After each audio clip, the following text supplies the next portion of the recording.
So what's up mga pre? So Moto J Click nga pala. So ngayon ay hindi ko na kayo pahihirapan guys. So kaya ako binuksan tong ating motor ay tuturo ko sa inyo agad kung paano i-convert itong headlight ng Rusi 175 sa ating battery. So itong wire na to, itong hawak ko, ituturo ko sa iyo. Yan na yun. Yan na yung wire na tatanggalin natin sa pagka-connect dun sa DC.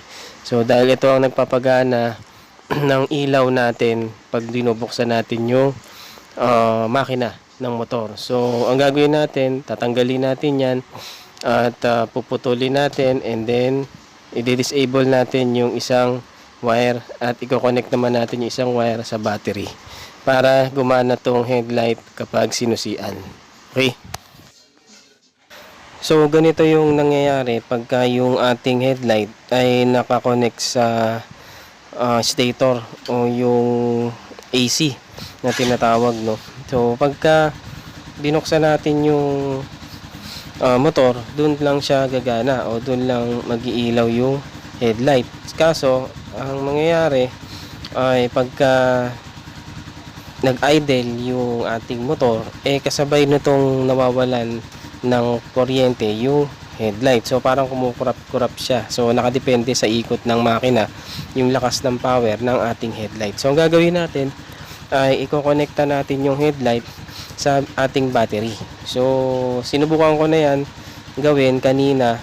Tinanggal ko na tong connector na to. Hinugot ko na yung red na may line na white.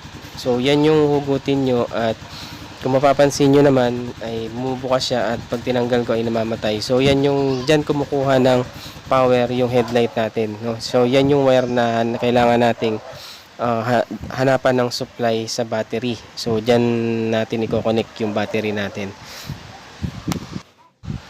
So ito yung wire. So yung putol na yan, bali tinanggal ko na dun sa, hinugot ko na dun sa kakaduktong niya dun sa ating papunta sa AC.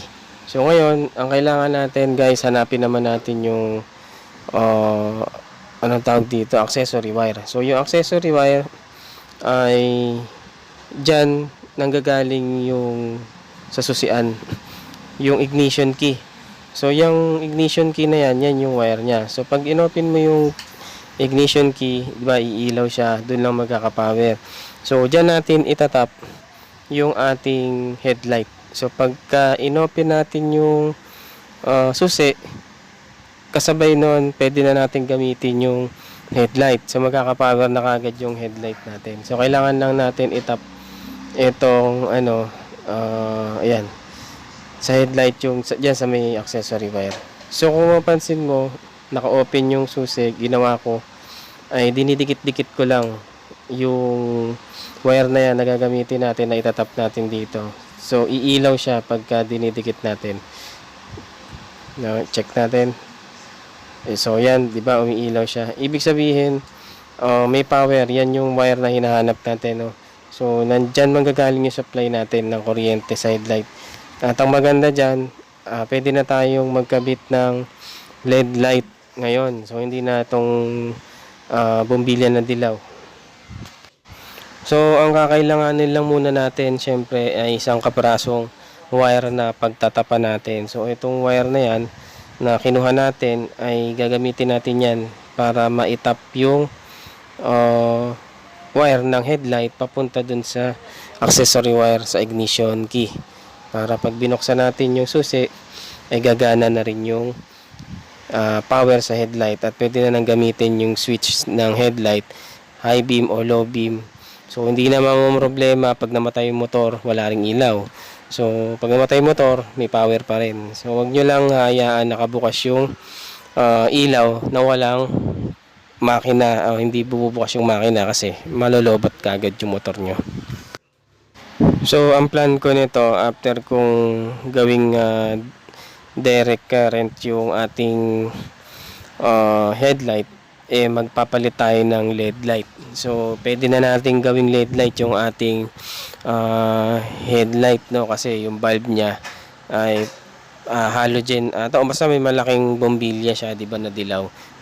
malakas sa kuryente or sa battery consumption. Kaya mas maganda na palitan natin siya ng LED light. Tapos, sa maganda ron, pwede tayo magdagdag ng mga additional ilaw sa motor natin. Siyempre, astig na rin sa dilim din, so para visible. At saka maganda ron, yung driving light, madali na natin i-connect sa kanya. So ngayon ay naikabit na natin yung wire ng ilaw natin dito sa accessory wire. So ito namang accessory wire natin ay mayroon ng abang to. At ito namang pinagtanggalan natin ng headlight dun sa AC, sa alternative current ba yun? O so basta dun sa dun sa kanyang stator ay end na, kumbaga putol na. So kailangan mo na lang balutan yan para hindi magka short circuit. So yun, kinabit ko na guys yung ilaw natin at itatry na natin paganahin. At yun, inopen natin yung ating motor. So gagawin na natin, open natin yung motor, check natin kung magbi-blink siya or sasabay siya sa ikot ng makina. So paanda rin lang natin guys. So yan, umandar na siya. Check nyo yung ilaw niya ay stable. So hindi siya yung kukurap-kurap pagka umaandar yung motor. Mas maganda yung ganito, di ba? Kaysa dun sa naka-direct dun sa stator niya kasi kumukundap-kundap yung ilaw pag huminto ka, lalo na pagka nasa traffic ka idle. Tsaka mas maganda pag direct para kasing mamamatay yung motor pagka kulang sa power o sa kuryente. So pagka naka-direct ka sa supply ng battery mo, hindi ka na masyado mamamatayan pagka nasa traffic ka. Kasi kadalasan mahatak din ng kuryente yung ilaw yung LED light, tapos hindi ka rin pwede magpalit ng LED light sa sa headlight mo. Yung bombilya na LED, no? Kasi malakas sa yun, sa kuryente yun kung nakadirect ka sa makina. Tsaka malakas makapundi ng ilaw pagka ganun. So yun lang.